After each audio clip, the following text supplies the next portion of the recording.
사도행전 2장 14절부터 21절까지 함께 읽겠습니다. 베드로가 11사도와 함께 서서 소리를 높여 이르되 유대인들과 예루살렘에 사는 모든 사람들아, 이 일로 너희로 알게 할 것이니 내 말에 귀를 기울이라. 때가 제 삼시니 너희 생각과 같이 이 사람들이 취한 것이 아니라 이는 곧 선지자 유엘을 통하여 말씀하신 것이니 일러스되 하나님이 말씀하시기를 말세에 내가 내 영을 모든 육체에 부어주리니 너희의 자녀들은 예언할 것이요 너희의 젊은이들은 환상을 보고 너희의 늙은이들은 꿈을 꾸리라. 그때에 내가 내 영을 내 남종과 여종들에게 부어주리니 그들이 예언할 것이요 또 내가 위로 하늘에서는 기사를 아래로 땅에서는 징조를 베풀리니 곧 피와 불과 연기로다. 주의 크고 영화로운 날이 이르기 전에 해가 변하여 어두워지고 달이 변하여 피가 되리라. 누구든지 주의 이름을 부르는 자는 구원을 받으리라. 아멘. 오순절 성령 강림의 역사가 교회 안에 일어났습니다. 성령 받은 사람들이, 제자들이 말씀을 전할 때에 다양한 지역의 사람들이 그 소리를 다 자기들의 언어로 들었다라고 말씀되고 있고, 그리고 그러한 것들을 보고 어떤 사람들은 그들이 새 술에 취하였다라고 이렇게 표현하고 있는 내용이 지난주에 우리가 본 말씀입니다. 그래서 약속된 성령이 교회 안에 임했고, 사실 교회 안에 임했다는 것은 성령과 더불어 교회가 시작되었다는 하나의 의미를 보았고, 또 하나의 의미적인 것은 성령과 더불어 선교가 이루어지기 시작했다라는 겁니다. 그래서 오늘 말씀도 이제 베드로가 새 술에 취했다라고 하는 사람들의 반응에 대해서 그 일이 어찌된 이유를 말씀하고 있고, 그리고 최종적으로는 주의 이름을 부르는 자는 구원에 이르게 된다라고 하는 놀라운 구원의 복음의 메시지가 아주 간결하게 기록되어 있음을 보게 되죠. 새 술에 취했다라고 하는 사람들에서 대해서 베드로가 이제 이렇게 말합니다. 유대인들과 예루살렘에 사는 모든 사람들아, 지금 오순절 성령 강림의 역사로 인해서 일어나게 된 이 일에 대해서 너희는 새 술에 취했다고 하는데 지금 때가 어느 때냐? 제 3시가 아니냐? 우리 시간으로 말하면 오전 9시입니다. 물론 낮술이라는 표현을 쓰니까 술 마시는 사람들은 언제고 취할 수 있을 수 있겠지만, 무리가 다 함께 술에 취하는 시간은 오전 9시쯤에는 일어나는 현상은 분명히 아니죠. 그냥 스쳐 지나갈 수 있는 말이지만 굳이 표현한다면 지금 베드로를 통해서 표현되어지는 이 일이 술에 취한 것이 아니라고 하는 하나의 증명을 보여내는데, 그 중에 하나가 때가 제3시라고 묘사되고 있는 9시입니다. 그럼 이 시간에 이 많은 무리가 술을 취할 이유가 없다라는 거죠. 그러하기 때문에 지금 이 시간만 보더라도, 이 시간적인 상황만 보더라도 지금 우리는 술에 취한 것이 아니다라고 하는 것을 증명해 보이는 하나의 증명이 될 수 있는 거였고요. 그리고 이와 더불어서 두 번째는 보다 더 적극적인 면에서 성령이 임한 것이지 새 술에 취한 것이 아닌 이유를 요엘 선지자를 통해서 하신 말씀이 지금 이루어진 것이다 라고 말하는 겁니다. 지금 이 말을 듣는 사람들은 유대인, 예루살렘에 사는 모든 사람, 이렇게 표현되죠. 한마디로 말하면 이스라엘 사람들이에요. 유대인들입니다. 그들은 이미 성경을 아는 게 전제가 되는 거예요. 요엘 선지자를 통해서 성령과 관련해서 되어진 말씀들을 그들은 알고 있어요. 그러니까 사도 바울은 없는 것을 끄집어다가 아무도 모르는 것을 갖다가 알게 하는 방법을 사용한 것이 아니라, 그들이 이미 예언된 말씀을 익히 알고 있었고, 아마도 그 중에 어떤 사람들은 요엘 선지자를 통해서 들려진 이 성령의 임재하심, 성령이 임하심이라는 것에 대한 사모함을 가지고 있는 사람도 있었을 것 같아요. 그런 가운데 지금 성령이 임했다는 것을 말씀하고 있는 겁니다. 그러니까 말씀 진행되는 그대로에서 새술에 취했다라고 말하는 것 별거 아닌 것으로 지나갈 수도 있지만, 지금 이것은 성경이 응하고 있는 거다, 성경이 우리 가운데 그대로 이루어지고 있는 거라는 것을 통해서도 지금 이 성령의 역사는 어느 날 불쑥 아무것도 아닌 가운데 뭔가 이상한 현상 하나가 나타나서 우리를 혼란스럽게 만드는 일이 아니라 이미 선지자를 통해서 되어진 말씀의 성취이기 때문에 이것을 너희가 바르게 받아들이고 믿어야 됨을 분명하게 말씀하고 있는 겁니다. 여기서 전제하는 것은 분명해요. 성령의 역사는 분명하다. 그리고 하나님의 약속된 말씀은 반드시 성취된다. 그것이 언제가 되었든 성취되는 말씀으로 우리 가운데 임하는 것이고, 그렇게 성취된 말씀이 지금 백성들 모두에게 임하고 있음을 보여주는 거죠. 그래서 말세에 임할 하나님의 영, 성령에 대해서 말하면서 이 성령은 특별한 사람들만 받는 게 성령이 아니라 누구라도 예수의 이름을 부르는 자는 구원을 받으리라고 하는 말씀과 연결해서 누구라도 예수를 믿는 사람, 예수의 이름을 부르는 사람에게는 성령이 임한다. 그리고 오늘 우리에게는 이미 예수를 믿을 때 성령이 우리 가운데 임했다라고 하는, 그래서 제가 아마 사도행전 말씀을 드리면서는 표현해내는 것 가운데 나는 이렇게 표현을 할 거예요. 우리 가운데 내주하시는 성령님, 이런 표현을 제가 종종 쓰게 될지 모르겠어요. 그러니까 내 안에 이미 성령은 계시다. 자, 여러분 각자가 한번 생각해 보세요. 내 안에 성령이 계신 여부를 보시고, 그리고 확신하세요. 지금 내 안에 성령은 계시다. 그리고 이 성령의 계심의 증거를 마지막에 표현하겠습니다만, 지금 먼저 전제한다면 나에게 선교적인 사명을 가지고 복음의 일을 감당해 나간다면 나에게는 이미 성령이 임했기 때문에 가능한 일이라는 것을 확신할 수 있게 되기를 바랍니다. 왜냐하면 오직 성령이 너희에게 임하시면 너희가 권능을 받고 그 이후에 예루살렘과 유대와 사마리아와 땅끝까지라고 하는, 그래서 복음이 증거되어지는 길을 말씀하고 있기 때문에 여러분들이 선교적 사명을 가지고 복음으로 살아간다면, 복음을 말할 수 있다면 여러분의 각자에게도 이미 성령은 여러분이 예수 믿을 때 주어졌음에 대한 확신 속에 살아가기를 원합니다. 물론 제가 그렇게 하라고 해서 되는 건 아니겠죠. 하라고 해서 되는 건 아니겠지만 오늘 우리는 성령이 계신지 계시지 않은지를 모르는 채로 살아가고 있고, 그래서 성령이 행하시는 것을 우리는 분별하지 못하고 살아가는 일들도 적지 않이 있음을 보게 됩니다. 그리고 오전 말씀과 연결해서 말씀을 드린다면 주님께 묻고 행하는 것, 그리고 주를 그리스도라고 말하고 그리스도가 나의 주라고 말할 수 있는 것은 성령이 내 안에서 그렇게 고백하게 하고 말하게 하심에 따라서 우리의 고백이 나타나고 있음 또한 알아야 할 겁니다. 그래서 여러분 안에 말세에 임할 하나님의 영, 그 영이 지금 우리 가운데 임했다. 2000년 전 사도행전 이 시대에 임했던 그 성령이 우리에게도 동일하게 주어졌고, 우리 각자의 인생에 지금 공동체적으로는 경험되는 일이 없다 하더라도 개인적으로는 성령이 내 안에 역사하고 계심, 성령이 내 안에서 말씀하고 계시고 성령이 내 삶을 주관해 주시고, 그리고 내가 성령의 사람으로 살아갈 수 있음에 확신하기를 축복합니다. 구약시대에 성령이 임했다는 것을 굳이 단적으로 표현하면 왕에게 또는 제사장에게 또는 선지자에게, 즉 기름 부음 받았다라고 표현되어지는, 또는 그리스도라고 기름 부음 받은 자라고 표현하는 이 세 부류의 사람들에게 그 기름 부으심이 성령의 역사와 같은 맥락에서 주어진다면 구약은 부분적인 일이었어요. 특정한 사람에게 주어지는 게 성령이었습니다. 그러나 지금 오순절 성령 강림과 함께 임하는 성령은 모든 육체에 부어지는 겁니다. 그래서 지금 이들이 다른 언어로 말할 수 있게 된 것도 표현되어지는 거고요. 그래서 17절에서 하나님이 말씀하시기를 말세에 내가 내 영을 모든 육체에 부어주겠다고 말씀함 같이 여러분에게 성령을 부어주셔서 여러분 안에는 성령이 계시다. 그리고 이걸 조금 다른 말로 고린도전서 3장 말씀으로 끌어오고 6장 말씀으로 끌어오고 다 가져온다면 성령이 여러분 안에 거하시는 성령의 전이 바로 여러분의 육체와 같다라고 보시면 되겠습니다. 그래서 내 안에 성령은 계시다. 이 부분에 대해서 흔들림 없이 나아갈 수 있게 되기를 바랍니다.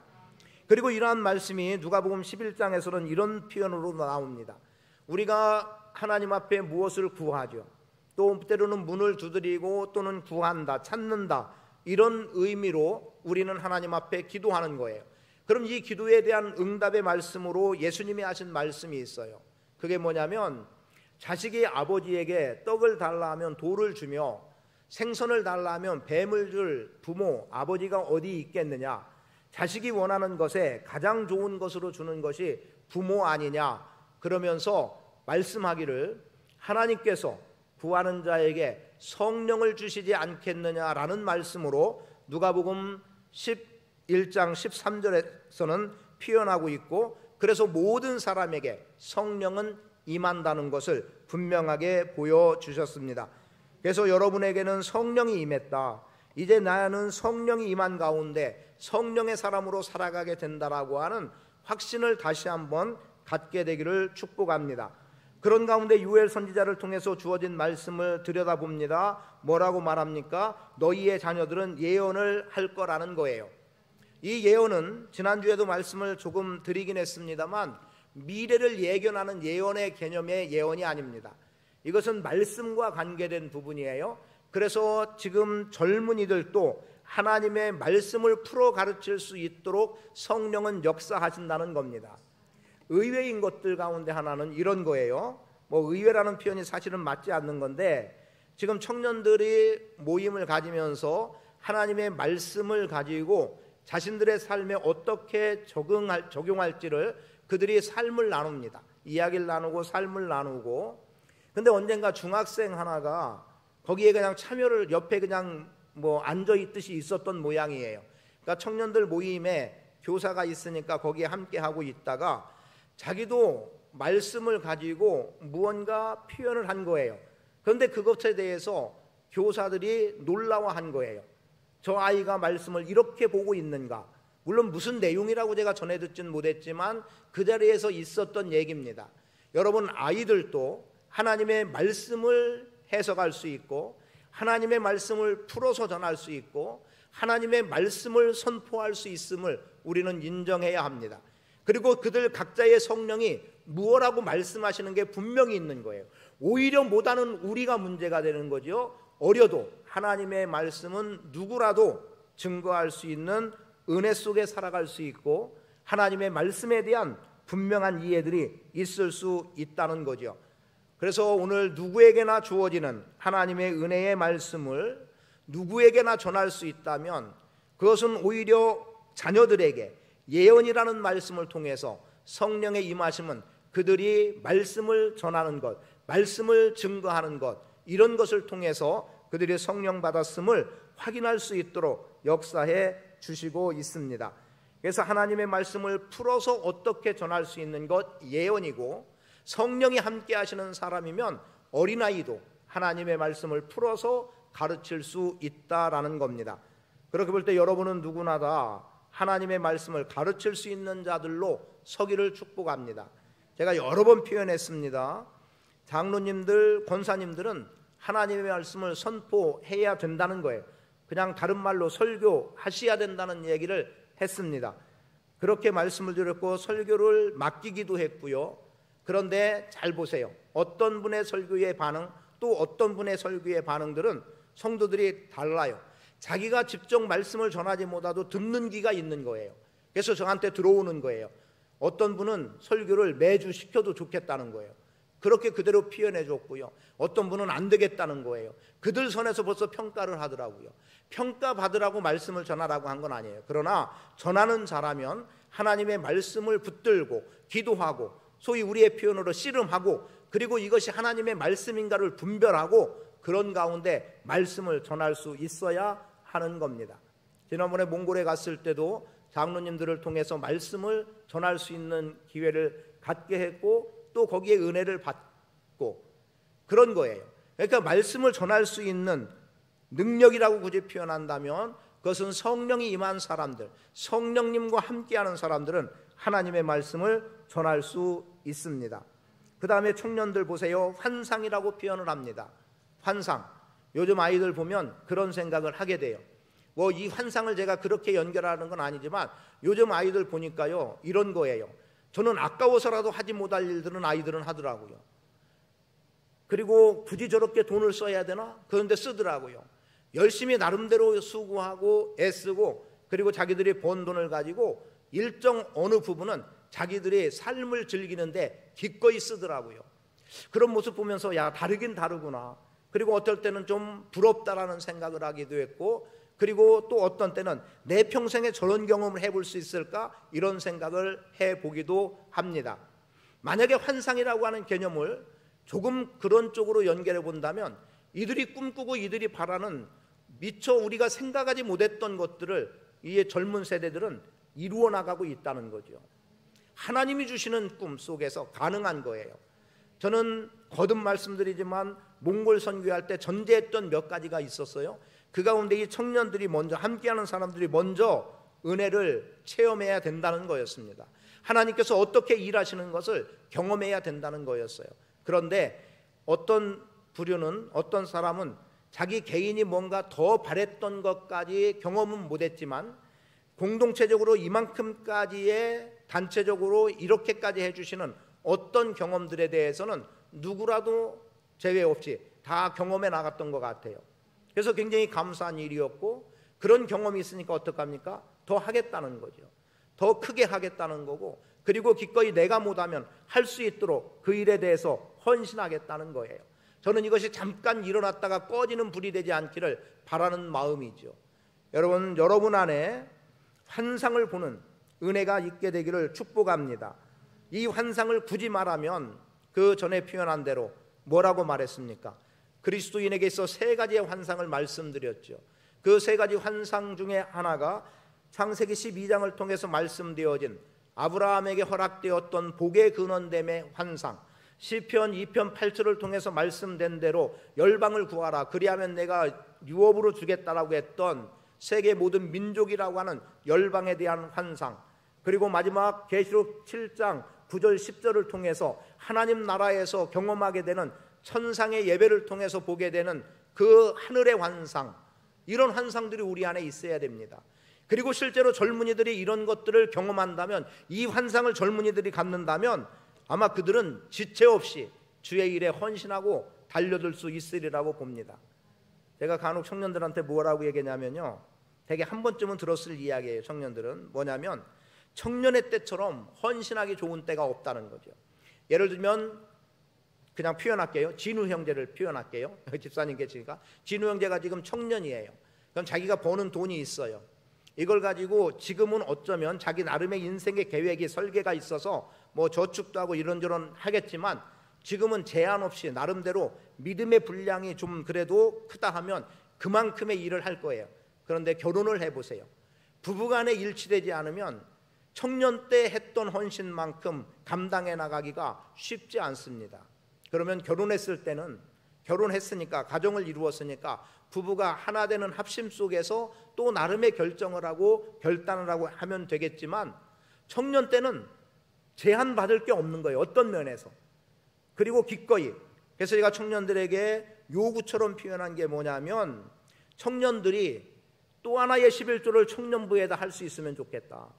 그래서 11조를 하고, 그리고 그 가운데 또 하나의 11조는 청년부에 하면 청년부 재정이 엄청 커질 수 있고, 그러면은 못할 일 없을 거다. 그래서 교회 안에 또 하나의 교회처럼 움직일 수 있는 기회를 가질 수 있다고까지 이야기를 해주고 있습니다. 그것은 돈의 욕심도 아니고 사육의 개념이 아니에요. 하나님의 일을 이루는 일에 환상을 갖고 있으면 감당해 나가는 겁니다. 이 환상은 비현실적인 것이 아니에요. 이루어지는 일입니다.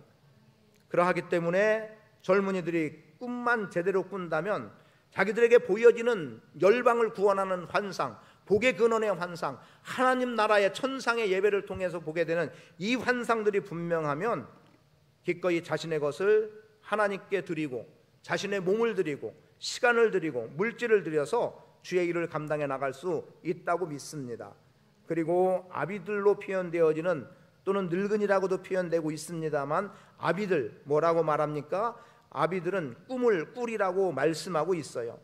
너희의 늙은이들은 꿈을 꾸리라. 지금 17절에서 말씀합니다. 이거 그냥 그대로 갖다 붙이겠습니다. 꿈은 사실은 아이들이 꾸는 거죠. 밤에 자다가 꿈을 꾸는 꿈을 의미하지 않아요.